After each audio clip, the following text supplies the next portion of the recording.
Alright, YouTube, a return to the occult with video 58, Black Magic, Myth and Reality. Not enough can be said about this subject, really. A lot of people in the world have no clue what black magic even entails. They never read, like, anything, maybe the Grand Grimoire. Beyond that, unless they're actually practicing it, in which case they're probably buying up every occult manuscript they can. By the way, I'll say this as an aside, I've noticed that there are quite a few people who will go through and they'll buy literally everything that I've written. Probably because of the pricing, it's not available cheaper, from any other vendor, really. So you got somebody buying 30 or 40 different edited works. They're buying the Grimorium Verum, the Grand Grimoire, the Rosary of the Philosophers. They just go through and get everything, or every grimoire anyway. And I think there's 15 of them now available through my vending page on Amazon. My assumption is, of course, they're into the more diabolical side of the occult. There's nothing wrong with that, by the way, but I think most Christians, or I should say Abrahamists at large, the tradition is that they see it the way people in the Middle Ages saw witchery, or people in the Renaissance, sort of the Burning Times era. They saw it as essentially people. In the modern sense, people, back then mostly females, generally older, not always, but generally females, because they had a lower station in life. They saw it as these individuals practicing some sort of dark spells to enchant their neighbors' crops or something like that, kill off the cattle, cause the cabbages and turnips to wilt, cause sickness and so forth. The irony being, of course, in most cases, at least with the older individuals, they had like palsy or dementia or something like that. And so as a result, what you have is the amusing case where people who are actually ill, actually compromised in some way, being killed for causing illness to others, causing compromise to others.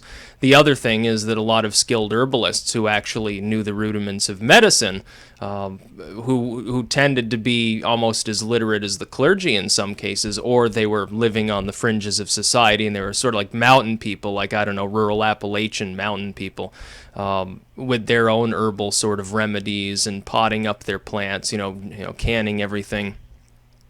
And these were the individuals who at the time were targeted, because the same person who can heal, of course, the idea was they could also cause sickness. Then this is definitely true. They would have been perfectly capable of growing poisonous plants, obtaining poisonous mushrooms. They would have understood identifying them. Sometimes these traditions had been passed down generation to generation.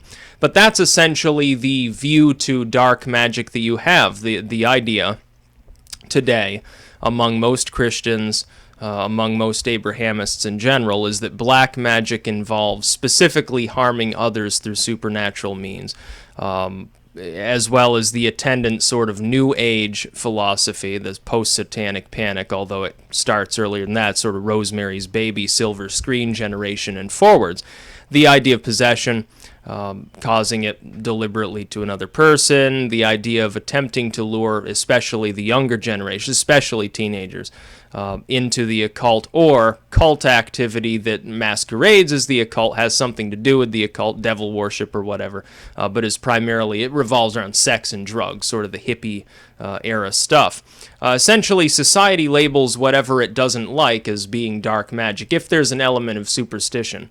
I guess the more secular term would be terrorism. Essentially, if the government doesn't like any group of people and their activities, it just blows them away and says, oh, well, they were terrorists. You talk about the Branch Davidians or something like that. Or white gun owners, I suppose, is the newest group that they're going after. Maybe BLM. Time will tell whether Obama can be gulled into actually recognizing their own excesses. But real, authentic black magic often isn't like that. The diabolical side of grimoires that I've experienced, other than a few inclusions that are, the Grand Grimoire, infamously, and to a lesser extent the last passage of the Enchiridion of Pope Leo III, other than a few pacts with the devil or with demons, most of what you're getting is you're summoning demons and you're constraining them, in many cases deliberately exhorting them to do good by the power of Jehovah, or Yahweh, or any other permutation name of this being. Oftentimes you're doing so for protective purposes. The most diabolical thing, apparently, in most of these works is garnering wealth for yourself. But even then, the person is specifically told in many cases, I believe the Grimorium Verum is one that mentions this, that you're supposed to be tithing, number one, with part of that wealth you've garnered through demonic works. Number two, you're supposed to be charitable, so if they're like widows and the poor around, you're supposed to donate heavily to them. Essentially, what it is a thinly veiled and often Enlightenment era reference to the concept of sort of the enlightened classical liberal movement in many ways.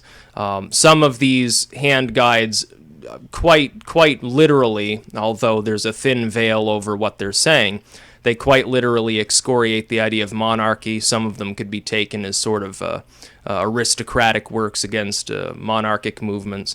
Some of them could be taken as being anti-clergy in the sense of the clergy being corrupt more than, oh, well, we're going to be blasphemous pagans now. And that's really what you're getting.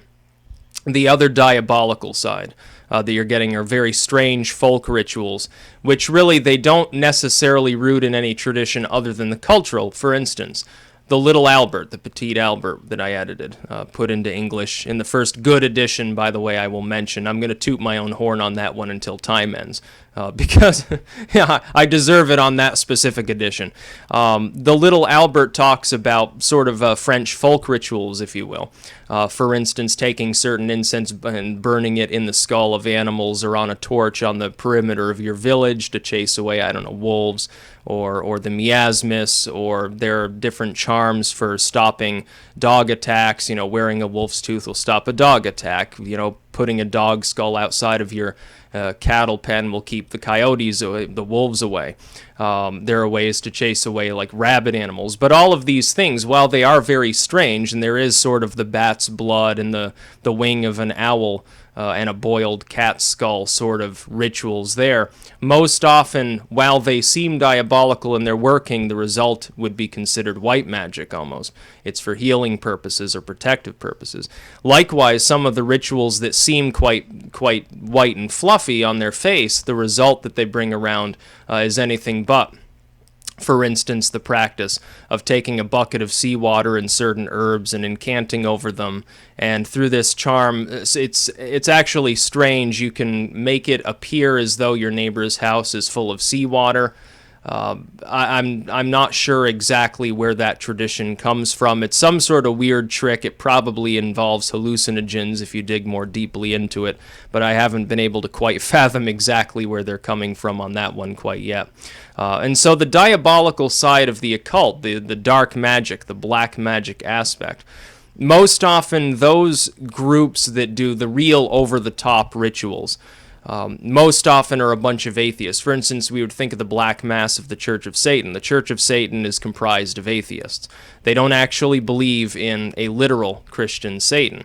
Their rituals are presumably darker than most of these other ritual workings would be. There are exceptions. There are a handful of pacts and summoning rituals and sort of folk traditions within some grimoires that are darker than that. The Grimorium Verum suggests that if you take the head of a man who's been hanged at a crossroads and put beans in his eyes and ears and nostrils and mouth, and then bury the head and then do certain things, you can make a demon appear and swear allegiance to you and so forth.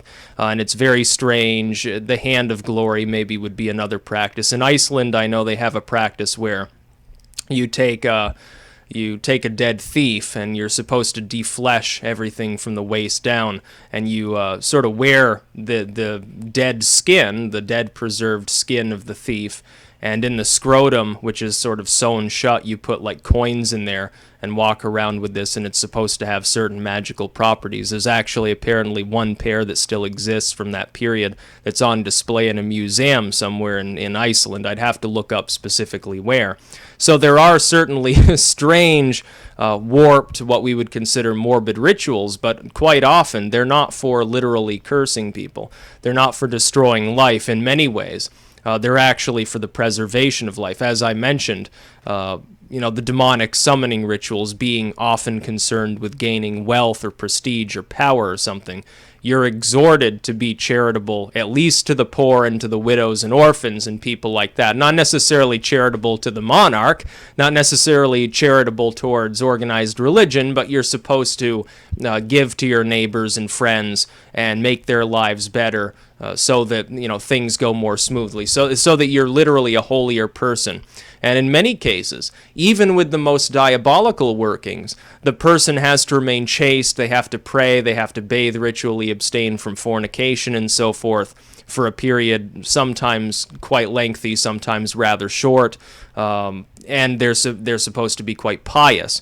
And through being pious, you actually gain the power to do these things. The idea essentially would be, in essence, that if you call forth a bunch of demons, even if you're doing it properly and you're not a pious individual, you don't have any power over them, because you're not actually really under the protection of sort of the divine hierarchy of the heavens.